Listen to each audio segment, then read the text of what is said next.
BA part 1 लोक प्रशासन paper number 1। हम इन दिनों अपने लेसन्स में लोक प्रशासन का सामाजिक विज्ञान के अन्य विषयों के साथ संबंध समझ रहे हैं। हमने लोक प्रशासन का राजनीतिक विज्ञान तथा विधि या अर्थशास्त्र, इतिहास, मनोविज्ञान या नीति शास्त्र और समाजशास्त्र या लोक प्रशासन का भूगोल के साथ क्या संबंध, इन सब विषयों पे हमने अलग अलग समय पर विस्तार से चर्चा करी है। आज हम लोक प्रशासन का प्रबंध, मैनेजमेंट के साथ क्या संबंध है, इस पर चर्चा कर रहे हैं। प्रबंध और लोक प्रशासन बहुत ही नजदीकी से जुड़े हुए हैं। कई बार तो ऐसा लगता है जैसे ये दोनों शब्द एक दूसरे के पर्याय ही हैं, लेकिन इनमें एक अंतर है जो हम आज समझेंगे। गहनता से जुड़े हुए दोनों प्रशासन और प्रबंध की जो हम परिभाषाएं हमने अब तक दी हैं, उन पर गौर करके हम ये समझेंगे कि दोनों में किस प्रकार का संबंध है।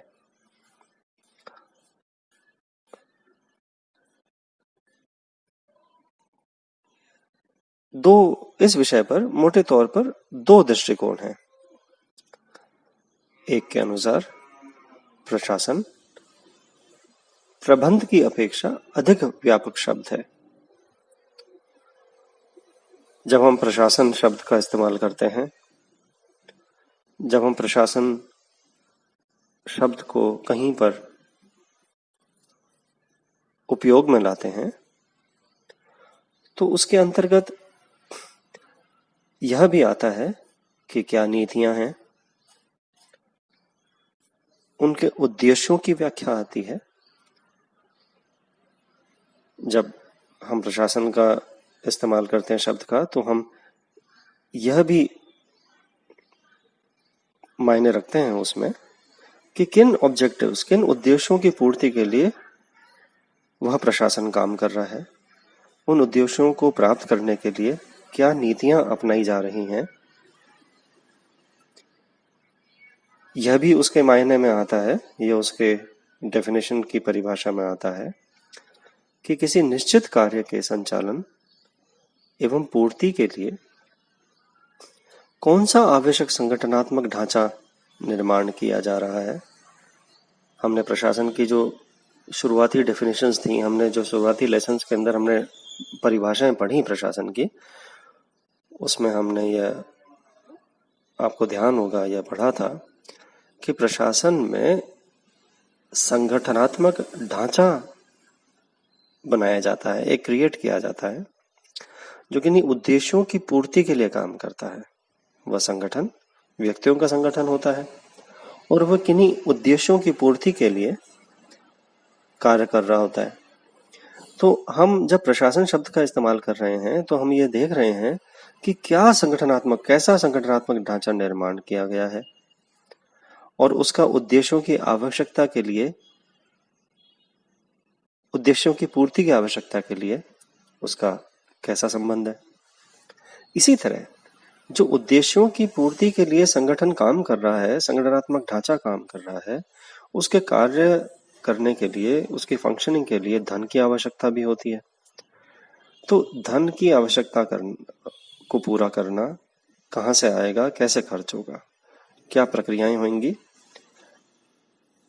यह सब प्रशासन के दायरे में आता है।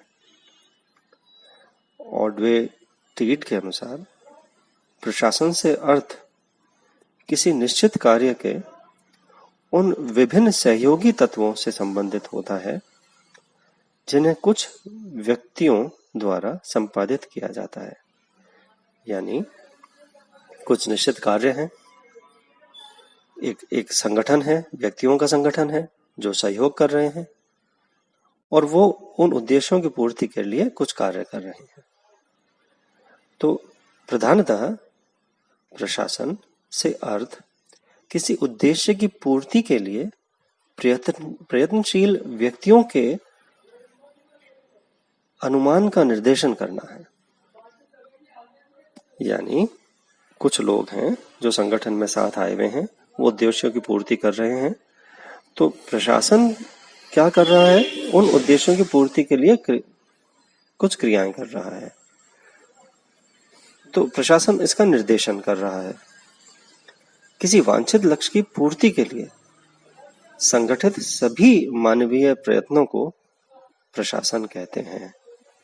इस बात को गौर से दोबारा समझिए कि किसी वांछित लक्ष्य की पूर्ति के लिए, यानी कोई ऑब्जेक्टिव है, कोई हम काम करना चाह रहे हैं, कोई उद्देश्य है जिसकी प्राप्ति करना चाह रहे हैं, इसके लिए संगठित सभी मानवीय प्रयत्नों को, यानी मानवीय प्रयत्न क्या हो जाएंगे, यानी कुछ मानव हैं, कुछ व्यक्ति हैं जो इकट्ठे होकर के किसी लक्ष्य की पूर्ति के लिए जब अपने प्रयत्न करेंगे, तो मानवीय प्रयत्न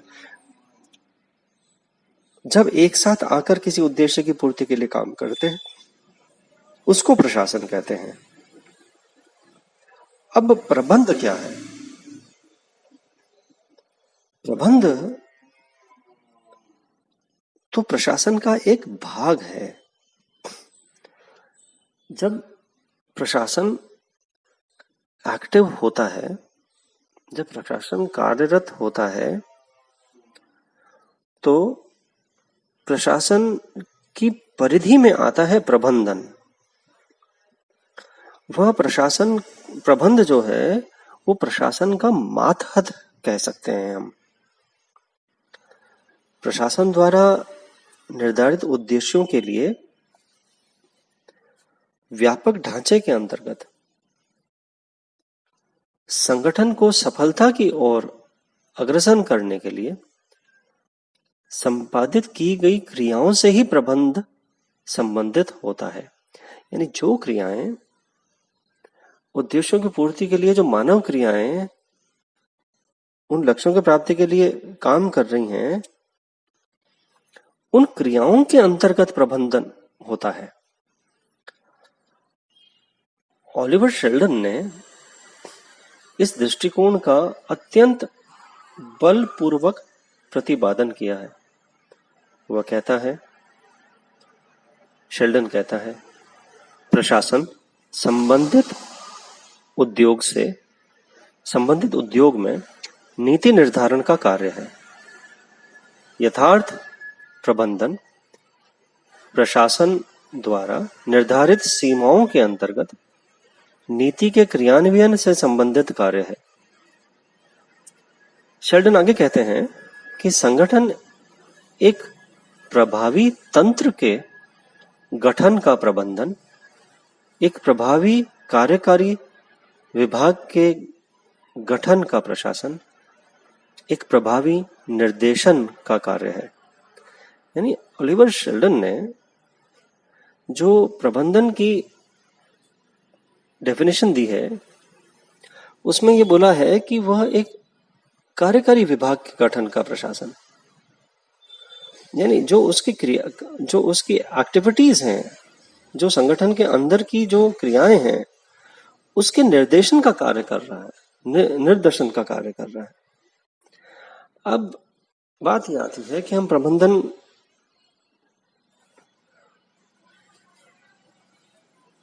को किस तरह उपयोग लें वर्ड का। तो प्रशासन संगठन का निर्धारण करता है और प्रबंधन उसका उपयोग करता है। यानी ढांचा कैसा होगा, कैसे संगठन बनेगा, कैसे व्यक्ति आके काम करेंगे, उसका निर्धारण तो प्रशासन कर रहा है। क्या क्रियाएं होंगी, उसका निर्धारण प्रशासन कर रहा है, और उसका उपयोग कौन कर रहा है, वो प्रबंधन कर रहा है। वो जो ढांचा आपने बनाया है जिसके अंदर अनेक पद हैं, ऊपर से नीचे पद सोपान है, उनके अंदर कुछ शक्तियां हैं, उनका उत्तरदायित्व है, वो लोग कुछ कार्य करेंगे और कुछ उद्देश्यों की पूर्ति करेंगे। ये सारी प्लानिंग किसने की, ये सारा तैयारी किसने की? ये तैयारी तो प्रशासन करवा रहा है। और उसको एक्टिव रूप में, उसको काम में कौन ले रहा है? उसको काम में ले रहा है प्रबंधन, है ना। जैसे जैसे जैसे हमारा कॉलेज की स्थापना कौन कर रहा है? प्रशासन कर रहा है। वो कैसा होगा, कौन लोग उसमें कार्य करेंगे, कौन कौन से पद होंगे, कितने जने होंगे, क्या विषय पढ़ाए जाएंगे, सब प्रशासन तय कर रहा है। उसका संचालन कैसे हो रहा है? संचालन प्रबंधन के दायरे में आएगा। प्रबंधन उसका संचालन करेगा। हम रोजमर्रा के लेवल पे, हम रोजमर्रा के अपने कॉलेज के जीवन में हम जो रोज क्रियाएं कर रहे हैं वो प्रबंधन के दायरे के अंदर आएंगे। तो प्रशासन लक्ष्य को परिभाषित करता है। लक्ष्य क्या होगा? प्रबंधन उसकी और अग्रसर होने का प्रयत्न करता है। तो प्रबंधन वो एक्टिविटी है, प्रबंधन वो क्रियाएं हैं जो उस उद्देश्य के लिए, उस ढांचे को, उस संगठन को उद्देश्य पूर्ति की तरफ आगे ले जाती हैं। उसका प्रयास है प्रबंधन। तो प्रशासन द्वारा निर्धारित लक्ष्यों की प्राप्ति में प्रबंधन का तंत्र संगठन है। यानी जो प्रशासन ने निर्धारित किए लक्ष्य, उसकी प्राप्ति के लिए प्रबंधन क्या काम कर, किस तरह, किसको उपयोग में लेगा? उस संगठन को उपयोग में लेकर के उसको हासिल करने की कोशिश करेगा। एक और डेफिनेशन देखते हैं विलियम शुल्स की। विलियम शुल्स के अनुसार प्रशासन वह शक्ति है जो संगठन एवं प्रबंध द्वारा किसी लक्ष्य का निर्धारित करती है। यानी प्रशासन तो क्या चीज है? वह पावर है, वो शक्ति है जो ऑर्गेनाइजेशन या संगठन या जो मैनेजमेंट है, प्रबंध, उसके द्वारा जो लक्ष्य निर्धारित हुए हैं, मतलब प्रशासन वह शक्ति है जो संगठन एवं प्रबंध द्वारा किसी लक्ष्य को निर्धारित करती है। यानी इसका लक्ष्य को, तो मैनेजमेंट का क्या लक्ष्य होगा, उसको वो किस चीज को प्राप्त करने के लिए काम करेगा, यह तो प्रशासन तय करेगा। प्रशासन ऐसी व्यापक नीतियों भी तय करता है जिनके अंतर्गत संगठन और प्रबंधन काम करते हैं। वो नीतियां बनती हैं, ब्रॉड फ्रेमवर्क बनता है। फ्रेमवर्क एक आइडिया बनता है कि इसके तहत रह करके हमें काम करना है। यह प्रशासन तय करेगा, जिसके तहत प्रबंधन काम करेगा। कोई भी संगठन आवश्यक मनुष्यों, सामग्रियों, औजारों, यंत्रों और कार्यक्षेत्र का ऐसा मिश्रण है जो किसी वांछित लक्ष्य की पूर्ति के लिए व्यवस्थित और प्रभावी ढंग से एकत्रित किया गया हो। यानी संगठन क्या चीज है? अब ऑर्गेनाइजेशन क्या, किसको किसको बोलेंगे? ये विलियम शुल्स समझा रहे हैं हमें कि किसी भी, कोई भी संगठन में कौन आएंगे? मनुष्य आएंगे, सामग्रियां होंगी, औजार होंगे, इंस्ट्रूमेंट्स होंगे, यंत्र, मशीनें भी हो सकती है, और कार्य क्षेत्र, मतलब किस दायरे में काम करेंगे, ज्योग्राफिकल कार्य क्षेत्र भी हो सकता है, और एक ऑब्जेक्टिव्स का कार्य क्षेत्र भी हो सकता है, स्कोप जिसे कहते हैं, दायरा। उस कार्य क्षेत्र का ऐसा मिश्रण है, इन सब चीजों को मिक्स करके, जो किसी वांछित लक्ष्य की पूर्ति के लिए, कोई ऑब्जेक्टिव है जिसको प्राप्त करने के लिए वो काम करेंगे। वांछित लक्ष्य की पूर्ति के लिए व्यवस्थित और प्रभावी ढंग से, मतलब ऐसे हैफेजर्ड वे में नहीं, बिल्कुल व्यवस्थित रूप से, ऑर्गेनाइज तरीके से, प्लान्ड तरीके से एकत्रित किया गया हो। अब ये सब चीजें एकत्रित की गई हो वांछित लक्ष्य को प्राप्ति करने के लिए, ये जो मैंने आपको पहले बताई शुरुआत में डेफिनेशन के, मनुष्य हो, सामग्रियां हो, औजार हो, यंत्र हो और कार्यक्षेत्र का आइडिया हो, इन सब का मिश्रण जो होगा वह हम उसे संगठन कहेंगे। अब प्रबंधन नेतृत्व करता है, मार्गदर्शन करता है और एक पूर्व निर्धारित लक्ष्य की पूर्ति के लिए संगठन को निर्देशित करता है। अब यह जो संगठन तैयार हुआ है, मानव, सामग्री, औजार, यंत्र, कार्यक्षेत्र का जो आइडिया है, उद्देश्य है, इन सबका मार्गदर्शन करता है प्रबंधन।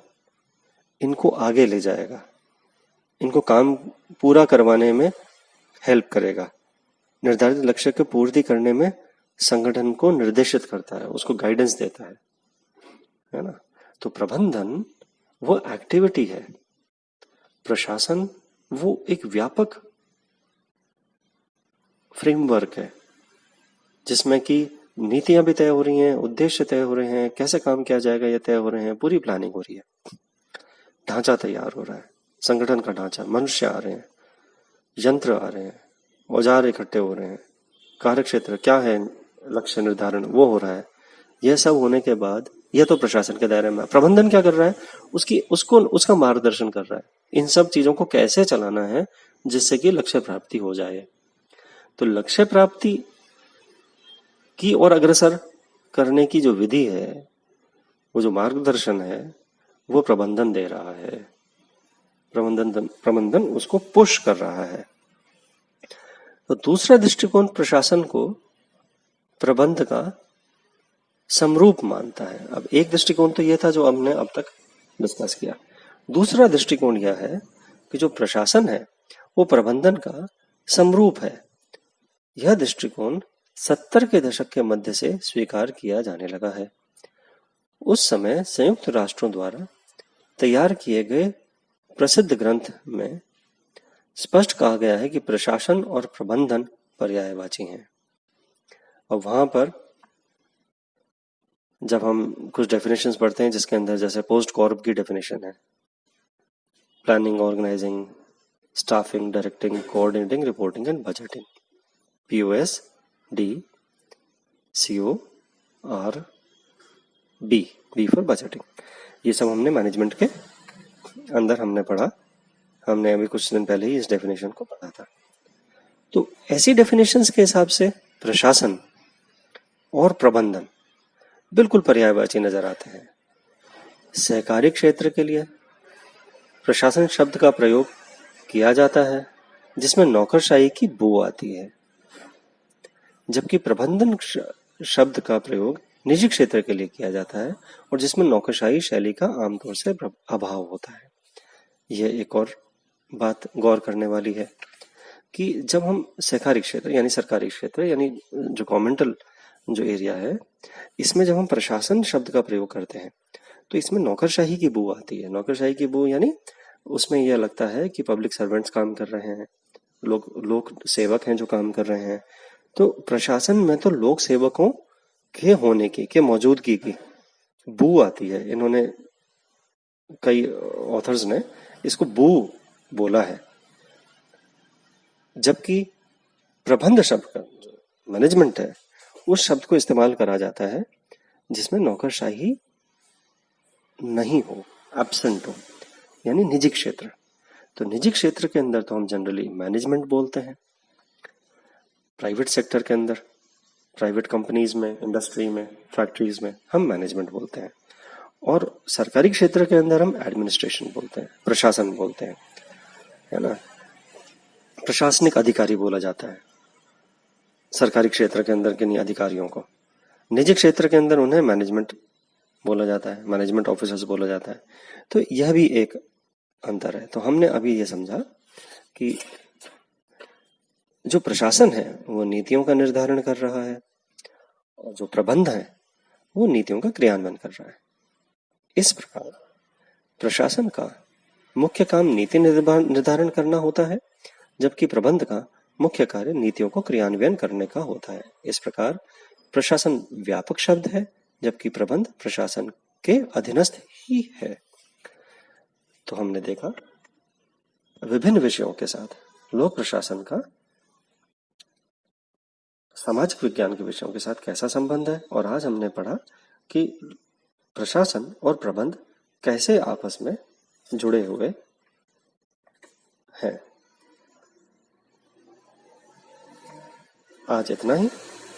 धन्यवाद।